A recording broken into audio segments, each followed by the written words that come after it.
छत्रपति शिवाजी महाराजनी जन्मजयंती निमित्ते श्री छत्रपति शिवाजी सहकारी मंडળી लिमिटेड द्वारा आगामी उनाळાની ગરમીને ધ્યાનમાં રાખીને પશુ પક્ષીઓ માટે નિઃશુલ્ક માટીના કુંડાઓનું વિતરણ કરવામાં આવ્યું। દર વર્ષની જેમ આ વર્ષે પણ છત્રપતિ શિવાજી મહારાજની જન્મજયંતિ નિમિત્તે શ્રી છત્રપતિ શિવાજી સહકારી મંડળી લિમિટેડ દ્વારા આગામી ઉનાળાની કાળઝાળ ગરમીને ધ્યાનમાં રાખીને શહેરના વિવિધ વિસ્તારોમાં માટીના કુંડાઓનું વિતરણ શરૂ કરવામાં આવ્યું છે।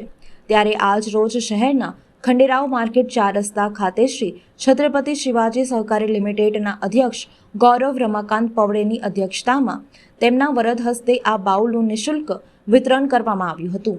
અત્રે ઉલ્લેખનીય છે કે શ્રી છત્રપતિ શિવાજી સહકારી લિમિટેડ દ્વારા અધ્યક્ષ ગૌરવ પવડેની આગેવાનીમાં મૂંગા પશુ પક્ષીઓ માટે 200 બાઉલથી ગાંધીનગર ગૃહથી આ અભિયાન શરૂ કરવામાં આવ્યું હતું, જે આજે 25,000 ઉપરાંત બાઉલના વિતરણ સુધી પહોંચી ગયું છે। આજના સમયમાં એક તરફ જ્યાં કોન્ક્રીટના જંગલો ઊભા થઈ જતા મૂંગા પક્ષીઓ માટે વૃક્ષો, ફળોના વૃક્ષો દુર્લભ બન્યા છે અને પક્ષીઓના અસ્તિત્વ ઉપર આવી પડ્યું છે, ત્યારે આવા અબોલા પક્ષીઓ અને પશુઓને કાળઝાળ ગરમીમાં પાણી અને ખોરાકની જરૂરિયાતને ધ્યાનમાં રાખીને દર વર્ષે શ્રી છત્રપતિ શિવાજી જન્મજયંતિથી શિવાજી મહારાજના નિર્વાણ દિવસ સુધી શ્રી છત્રપતિ શિવાજી સહકારી લિમિટેડ દ્વારા શહેરના વિવિધ વિસ્તારોમાં નિઃશુલ્ક માટીના કુંડાઓનું વિતરણ કરવામાં આવે છે।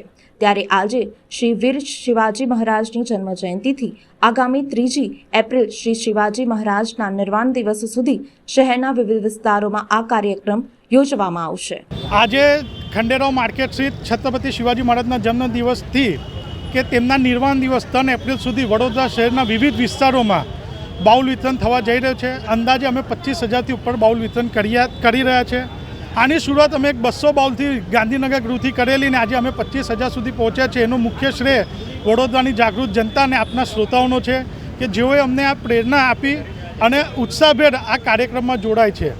હું આપના શ્રોતાઓને વિનંતી કરું છું કે તમે લોકો તમારા ઘરના આંગણે ધાબે બાઉલ મૂકો, માટીના બાઉલમાં પાણી મૂકો, તેમજ તેની જોડે તમે લોકો ચન મૂકો, જેથી અબોલા પક્ષીઓ આજે વૃક્ષોનું છંદન એટલું થઈ રહ્યું છે અને ફળોવાળા વૃક્ષો પણ નથી, તો એ અબોલા પક્ષી કોની પાસે આશા રાખશે। તો હું આપના શ્રોતાઓને વિનંતી કરું છું કે આપ આ જાગૃતતામાં ભાગ લે અને એક સારા કાર્યમાં સહભાગી થાય, એટલી હું આપને વિનંતી કરું છું।